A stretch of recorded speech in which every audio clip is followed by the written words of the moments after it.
Salmo de número 23, todos encontraram?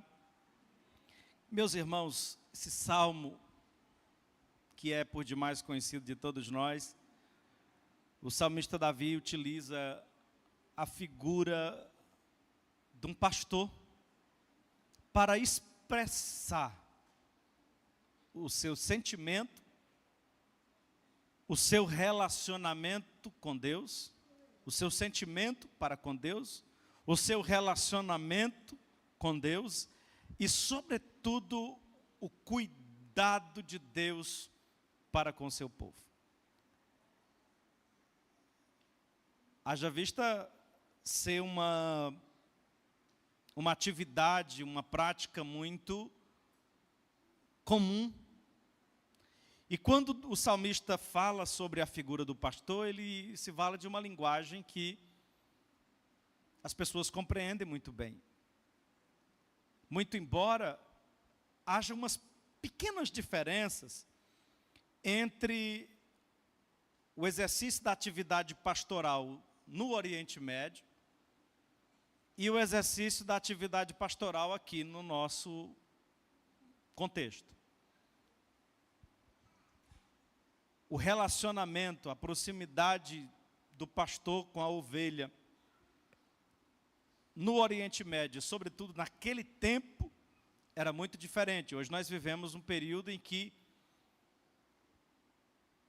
as propriedades são normalmente, ou na grande maioria delas, pequenas propriedades, se comparado àquele tempo, cercadas, desmatadas, protegidas. Muitos dos animais hoje já são confinados, então os pastores põem ali a ração e os animais já têm um abrigo, uma casa para morar, enfim. Um contexto totalmente diferente daquele tempo, irmão Luciano, porque naquele tempo não havia sequer essa demarcação de terras. Então os pastores pegavam os seus rebanhos e iam com eles para pastarem onde quer que encontrassem pastagem, e eles precisavam, e necessariamente eles precisavam estar ao lado do rebanho durante todo o dia. Diferente de alguém que seja do interior aqui, conhece um pouco a atividade. Como que a gente faz no nosso interior, aqui na nossa realidade? Você leva um animal de manhã cedo, põe num determinado cercado, tranca, põe uma cancela, fecha e volta para casa, vai cuidar de suas atividades, no final do dia você vai recolhê-los. Não era assim. Eles iam com os rebanhos e ficavam ali protegendo o rebanho o dia inteiro. Logo, o relacionamento do pastor com as ovelhas era muito mais estreito. Tanto que o pastor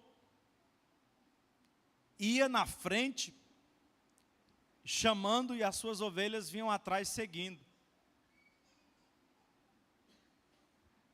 Hoje, na nossa realidade, dificilmente você vê um pastor, falando de pastor de ovelhas, tá, irmãos? No sentido literal, que goze de um relacionamento tão íntimo assim com as suas ovelhas, a ponto dele ir na frente e as ovelhas irem atrás. Normalmente a gente faz um pouco parecido com o vaqueiro, né? O vaqueiro e o pastor é diferente, porque o vaqueiro ele põe o rebanho na frente e ele vai tangendo o rebanho. E é tipo isso que a gente faz aqui com as ovelhas também. Mas lá no Oriente Médio não, eles tinham um relacionamento mais próximo, eles iam na frente, as ovelhas atrás, as ovelhas pastando, os pastores cuidando, olhando, final do dia, trazer de volta. Muitas dessas ovelhas às vezes dormiam no mesmo abrigo que os seus pastores, dividiam o mesmo lugar. E é se valendo dessa figura que Davi escreve o Salmo 23, e ele começa dizendo: o Senhor é o meu pastor. Vamos repetir essa palavra todo mundo junto? Diga comigo: o Senhor é o meu pastor. O próprio Jesus escrevendo, ou falando, desculpe, em João 10, ele diz aos seus discípulos: eu sou o bom pastor. E ele prova, porque ele é o bom pastor. Ele diz que o bom pastor, ele dá a vida pelas suas ovelhas. Ele se arrisca. E ele complementa ainda em João 10. Vocês querem dar uma lida lá? Rapidinho. João 10.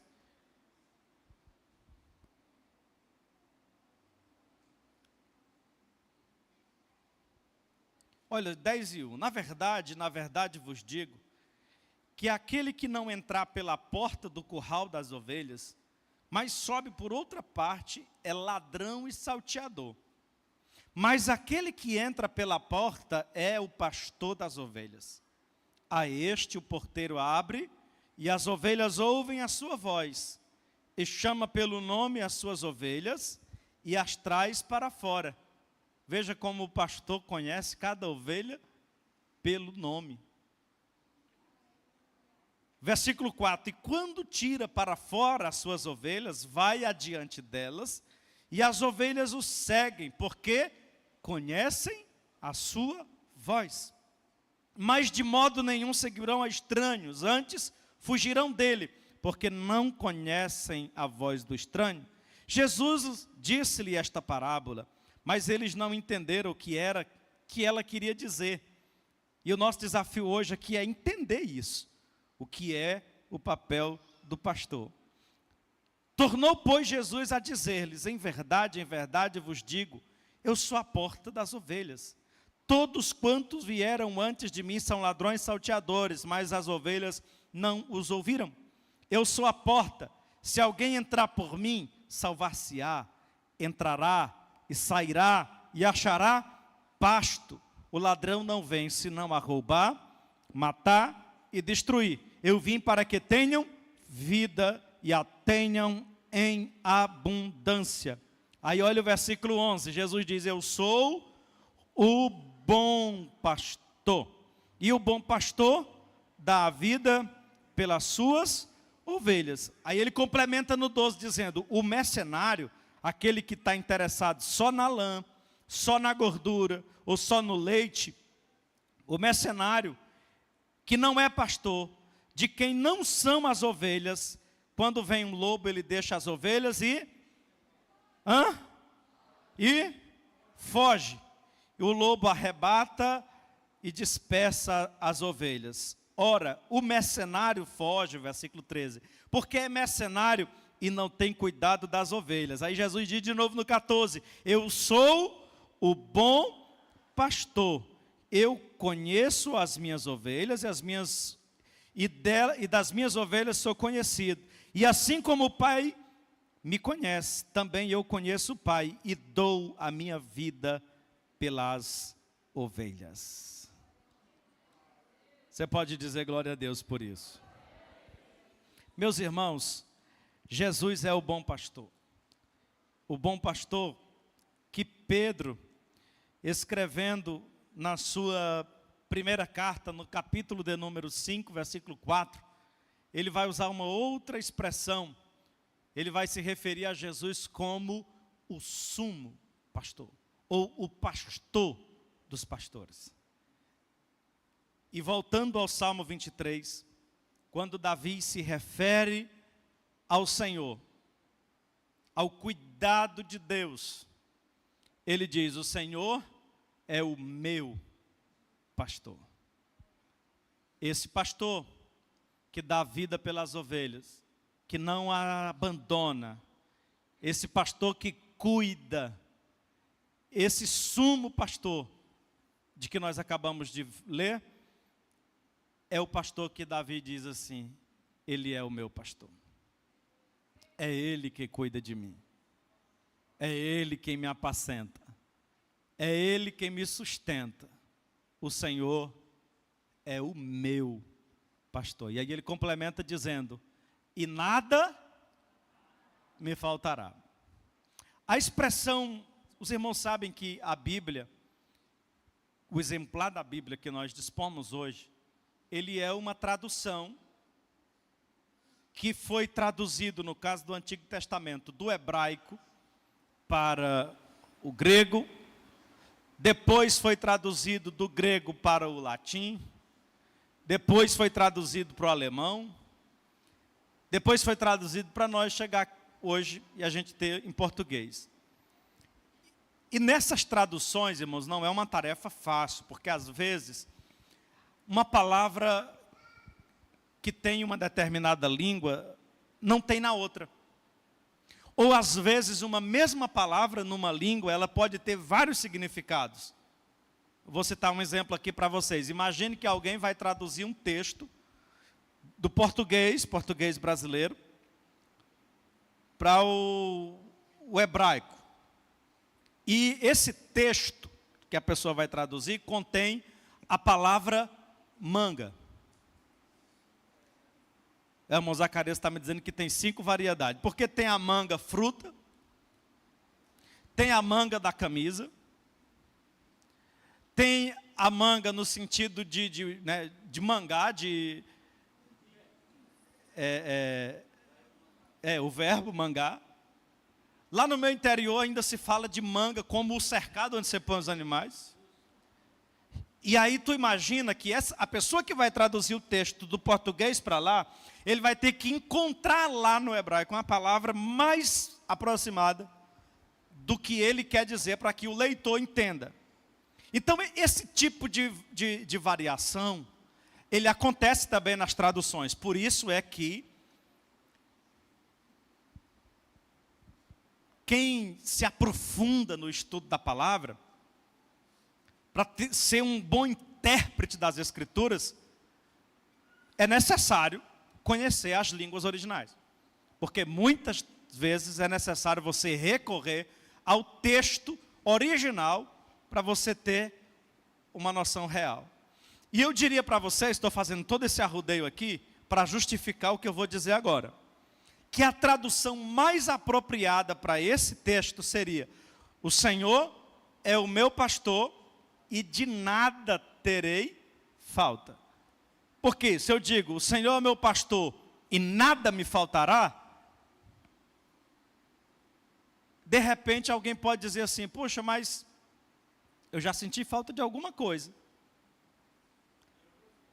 E a ideia aqui é falar da suficiência de Cristo. E aí eu queria convidar você para a gente repetir outra vez esse versículo primeiro, já nesse tom. Você pode repetir comigo? Diga comigo: o Senhor é o meu pastor e de nada eu tenho falta. O que muda? O que muda é que o salmista está dizendo: eu tenho ao Senhor, eu tenho Deus e eu não preciso de mais nada. Deus é suficiente. Você pode repetir comigo? Diga comigo: Deus é suficiente. Pode até me faltar isso ou aquilo, mas eu nem vou sentir falta, porque Deus me supre. E é sobre isso, irmãos, fiz esse arrudeio todinho para chegar aqui, mas eu queria que você entendesse, é sobre isso que eu quero pregar hoje, sobre a suficiência de Cristo, a suficiência divina. E o salmista nos apresenta, dentro desse riquíssimo salmo, pelo menos 5 áreas em que o Senhor nos supre, nos assiste, em que nós podemos perceber a suficiência de Cristo. E a primeira delas está logo aí, no versículo de número 2. Ele nos mostra que o Senhor, ou o pastor, ele supre as nossas necessidades materiais. Veja o versículo 2. Ele diz: o Senhor é o meu pastor, de nada terei falta. Aí no versículo 2 ele diz assim: deitar-me faz em pastos verdes, em verdes pastos, e guia-me mansamente a águas tranquilas. Vamos fazer aqui uma observação. Gente, quem já cuidou de ovelha, quem é do interior, como eu, sabe que a ovelha, ela não deita enquanto ela não se satisfaz. Enquanto ela não estiver plenamente satisfeita, alimentada, ela não deita. ela está pastando. O que o salmista está dizendo é que o Senhor, Ele me faz deitar em verdes pastos. Então a ovelha não deitou porque estava fraca, faminta ou cansada. Ela deitou porque ela comeu tudo que precisava, se fartou e ainda tem. Amém? O Senhor, diga comigo, o Senhor me faz deitar em verdes pastos. Aí ele diz ainda, e o Senhor guia-me, o Senhor me leva a águas tranquilas. Outra vez eu vou dizer, quem já cuidou de ovelha sabe que é um animal muito arisco. E ela é muito assustada, cheia de medo.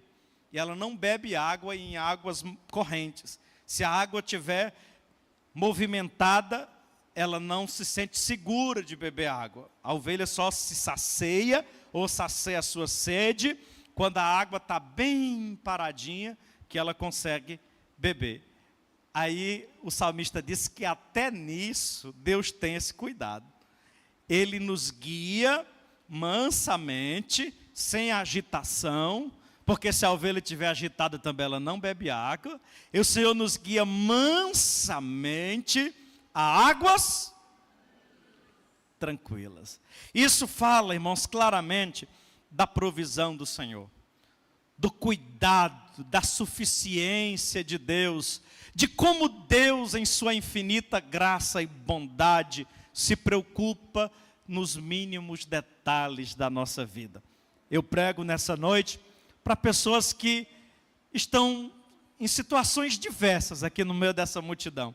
Tem pessoas aqui precisando de uma provisão, talvez das necessidades mais básicas da vida, precisando do socorro de Deus, de uma provisão de Deus. E é natural que por vezes a gente se inquieta, se preocupa, e eu vim aqui como ministro de Deus nessa noite para te dizer, o Senhor é o teu pastor. E o bom pastor, ele vai suprir as tuas necessidades. Você pode dizer glória a Deus por isso? Você pode fazer melhor do que isso, você pode me ajudar a pregar. Você pode dar um toque na pessoa perto de você e diga assim, o bom pastor vai suprir as tuas necessidades materiais. Ele se preocupa nas mínimas coisas. E Jesus deixou isso muito claro para a gente lá em Mateus 6. Jesus disse, por que vocês estão preocupados com o que há vez de comer, com o que há vez de beber, ou de vestir? Se preocupe com isso não, porque essas coisas os gentios também procuram. Em outras palavras, ele está dizendo, não se preocupem com isso, porque até os que não são crentes e que não têm o pastor, se preocupam com isso. Aí Jesus diz assim, faça o seguinte, dê uma olhada para as aves do céu. Dê uma olhada para os lírios do campo. As aves do céu nem plantam, nem ceifam, nem colhem em celeiro. Todavia, o vosso Pai as alimenta e sustenta todo dia.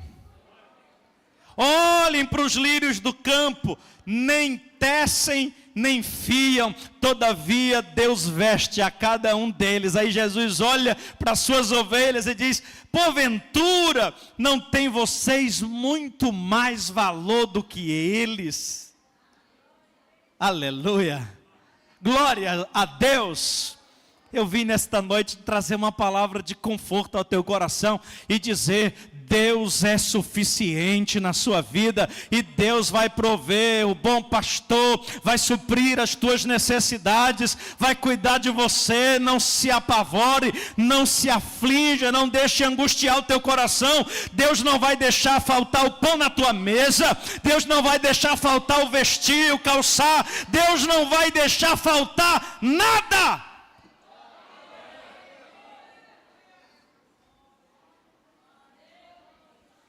Pode até ser que você não tenha tudo o que quer, mas tenha certeza que você terá tudo que precisa.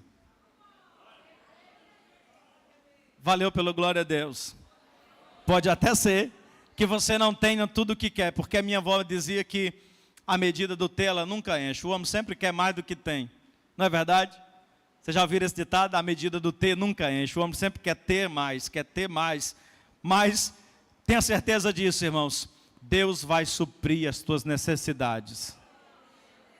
Deus vai suprir as tuas necessidades. Descanse a sua alma, descanse o seu coração. Esse mesmo salmista diz em outro salmo, diz: eu fui moço e hoje sou velho, e eu nunca vi um justo desamparado, e nem vi a sua descendência mendigar o pão. Levante a sua mão e diga assim mais uma vez comigo: o Senhor é o meu pastor, e nada me faltará.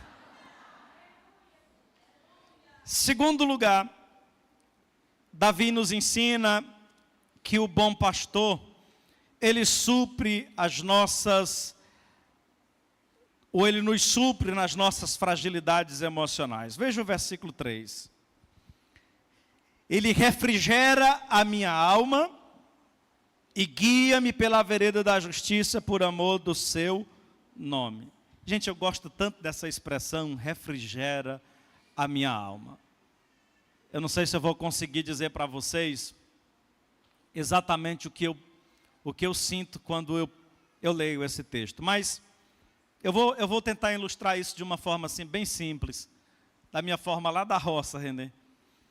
Você já sentiu assim umas 2 horas da tarde, com muita sede, com muito calor, mas muita sede, daquela sede assim que a língua está pregando no céu da boca?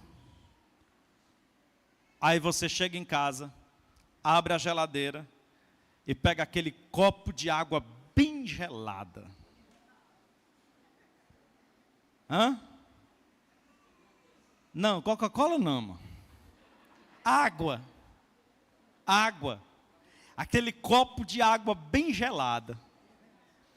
Aí você bebe. Qual é a sensação que você tem? Você tem aquela sensação que aquela água gelada está refrescando o seu corpo. Está te refrigerando por dentro. O que é refrigerar? Baixar a temperatura. É esfriar. Irmãos, a gente se aflige com tanta coisa. A nossa alma fica inquieta. Quando sofremos pressões da vida, as preocupações, os cuidados da vida, e por vezes nós nos encontramos aflitos. Sabe, a alma aflita. Aí é isso que o salmista está dizendo. Ele diz que quando a nossa alma está aflita, que nós estamos desesperados, angustiados, pressionados pelas circunstâncias da vida, ansiosos, aflitos no espírito, quando a nossa condição psicológica e emocional está afetada, e somos movidos pela inquietação e as preocupações da vida, aí vem o pastor. Oh, glória. E aí o que o pastor faz? O pastor refrigera a nossa alma. Ele traz aquele alento.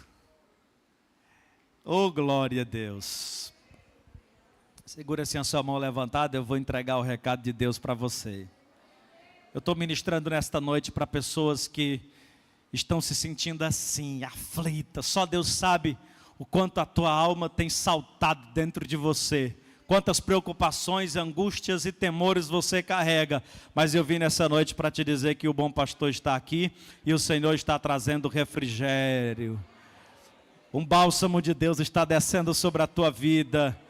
Seja acalentado pelo bom pastor. O bom pastor está aqui para te pegar no colo e dizer: acalma o teu coração, porque eu estou no controle de todas as coisas. É o bom pastor que nos assiste nos nossos medos e temores. Olha o versículo de número 4. O salmista diz: ainda que eu andasse pelo vale da sombra da morte. Falar do vale da sombra da morte, irmãos, para a gente hoje não é mais algo subjetivo, porque quem passou pelo período da pandemia sabe exatamente o que é o vale da sombra da morte. Mas o vale da sombra da morte pode descrever realidades diversas. Pode descrever um sentido literal de pessoas que andaram perto de morrer, como nós temos vários aqui. Irmão José é um, irmão José? Já passou pelo vale da sombra da morte, saiu do outro lado 5 vezes. E tantos outros que já passaram por situações semelhantes. Sabe o que é o vale da sombra da morte? É aquele momento que você é tomado de temores e você não vê outra saída. Você diz assim: eu vou perecer, eu vou morrer. Mas, irmãos, o salmista está dizendo que depois que ele conheceu esse bom pastor, irmão Ricardo, depois que ele compreendeu o cuidado de Deus, ele diz: agora eu não tenho mais medo da morte.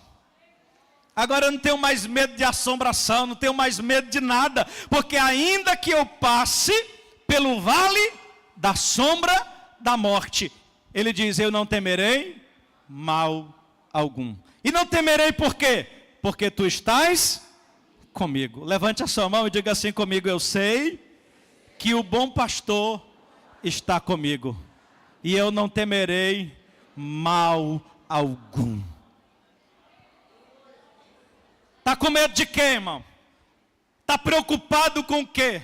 O que é que tem tirado o teu sono, homem de Deus? O que é que tem te perturbado, mulher de Deus? Saia nesta noite desse culto encorajado, encorajada, sabendo que Deus é suficiente na sua vida, que Ele é poderoso, que Ele está contigo, que Ele está do teu lado, que Ele não te desampara, que Ele te supre, que Ele te assiste.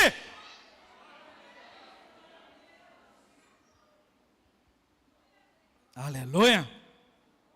Glória a Deus! O Senhor é o meu pastor, e de nada eu terei falta. Ele supre as nossas necessidades materiais, mas Ele também nos assiste nas nossas fraquezas e nas nossas necessidades emocionais, nas nossas fragilidades emocionais. Mas esse bom pastor, Davi nos ensina que Ele também nos trata nas nossas deficiências morais. Veja o versículo de número 4. Ele diz: ainda que eu andasse pelo vale da sombra da morte, eu não temeria mal algum, porque tu estás comigo. Aí ele diz 2 coisas interessantes. Ele diz assim: a tua vara e o teu cajado me consolam. Não sei se você já cansou, se eu já te importunei demais, mas isso é só um recurso didático, tá, pessoal? Só para vocês não dormirem.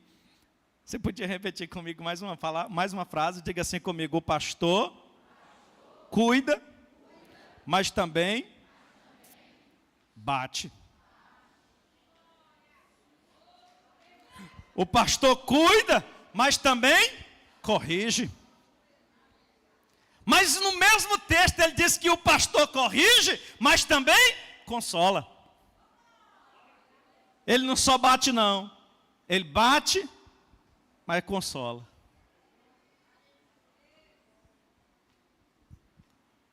O cajado do pastor, ele tem 2 pontas.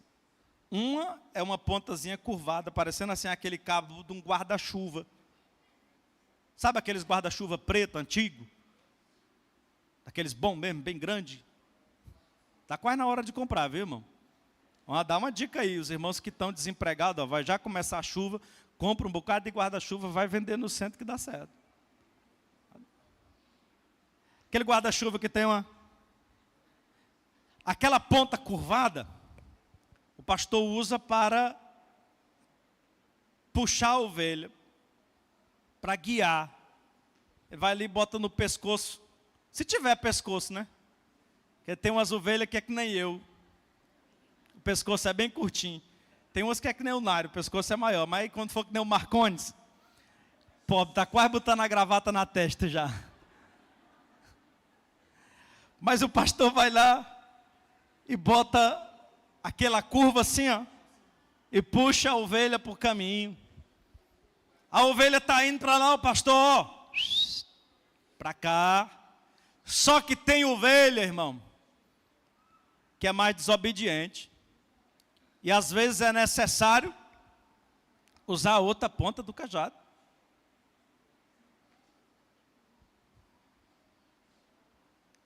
E essa é uma parte que a gente tem dificuldade de compreender. Porque, no sentido literal, quando o pastor, às vezes, e isso acontece muito, às vezes é necessário o pastor quebrar a perna da ovelha.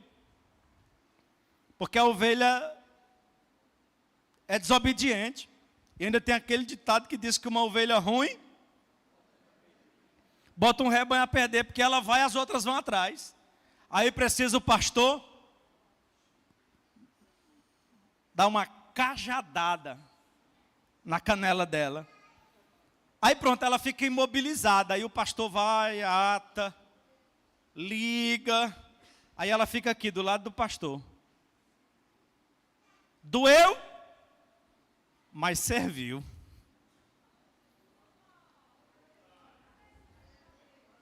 Aleluia. Doeu, mas serviu. Você está entendendo? Escute isso.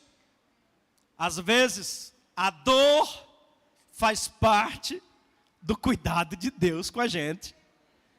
Ô pastor, mas não tinha outro jeito? Às vezes não. Tem ovelha que a cabeça é dura, tem que dar uma cajadada. E eu vou dar uma palavra de Deus para vocês aqui, irmão. Não seja cabeçudo, para não ser necessário você tomar uma cajadada. Mas uma coisa você pode ter certeza, ainda que o pastor precise dar uma cajadada, ele vai dar, só para não te perder.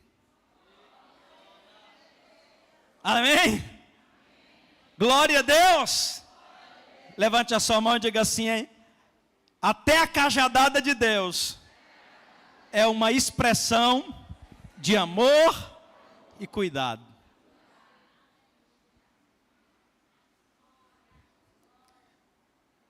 Em quarto lugar, Davi nos ensina que o pastor nos honra nas nossas relações sociais. Veja o que ele diz do versículo 5.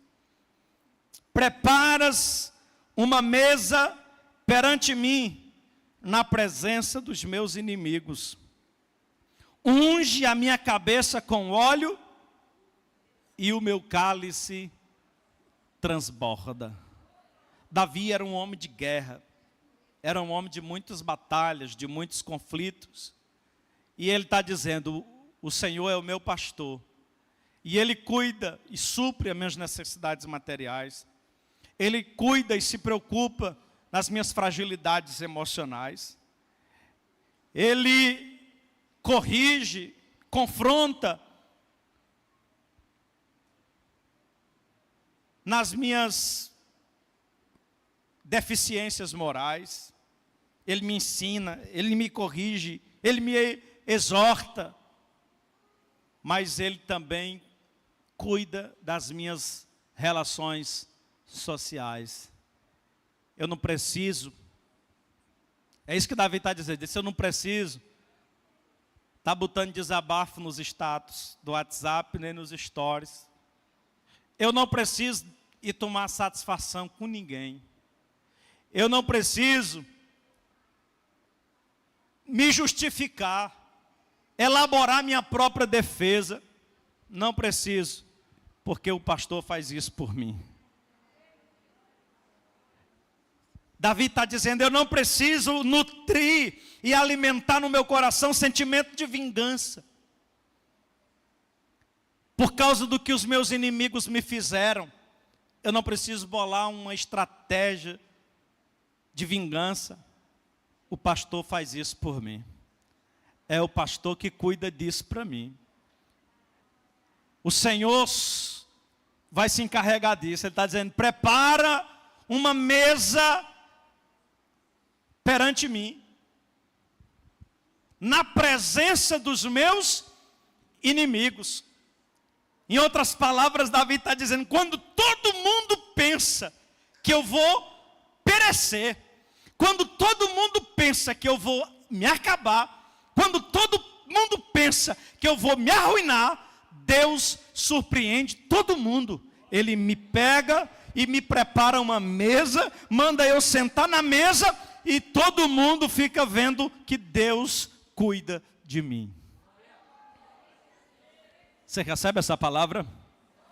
Segura a sua mão levantada e eu vou entregar o recado e a ministração que Deus trouxe ao meu coração para ministrar você. Você não precisa se preocupar, não precisa fazer sua defesa, se justificar, nem ir atrás de ninguém, nem se explicar. Só espere, Deus vai cuidar de tudo isso e Deus vai dar a resposta que você precisa.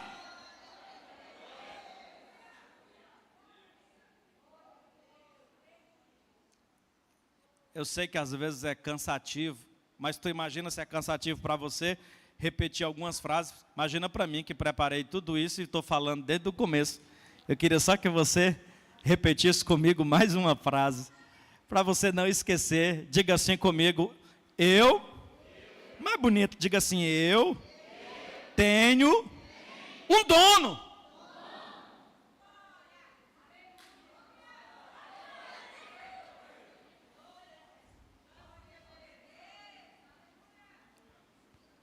Talvez tenha muita gente que não sabe disso. Talvez tenha muita gente que olha para mim, para você e pensa que somos assim uns doidinhos. Um meninozinho buchudo que não tem quem cuide. Vão dar com o burro na água. Tão errado com a cor da chita, irmão. Tão enganado com a cor da chita. Tu tem dono. Tu tem dono. Tu tem dono. Tu tem dono, tu não é uma ovelha perdida, nem é uma ovelha negra, não. Tu tem dono. Glória seja dada a Deus. Queria que a banda viesse para cá, porque nós vamos terminar, né, Cibele, cantando aquele hino. Vai dar certo? O João Paulo sabe. Hã?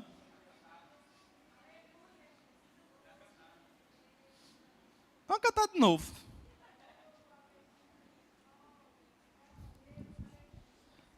Escute. Havia uma tradição entre os povos antigos. Olha para mim, escute, dobra a sua atenção. Deixa só a banda aqui se movimentar. Olha para cá.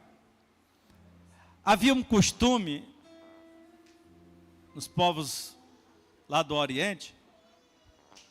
Escute, que se um homem viesse fugindo de uma batalha, de uma peleja, fugindo dos seus inimigos, e ele entrasse na casa de uma pessoa, os seus inimigos não poderiam entrar, eles ficavam lá fora. Se aquele dono da casa expulsar a pessoa, eles poderiam continuar com aquela perseguição, com aquele combate. Mas se o dono da casa desse abrigo àquela pessoa dentro da sua casa, eles poderiam voltar dali, porque o dono da casa estava dizendo assim: aqui ninguém mexe, esse aqui é meu.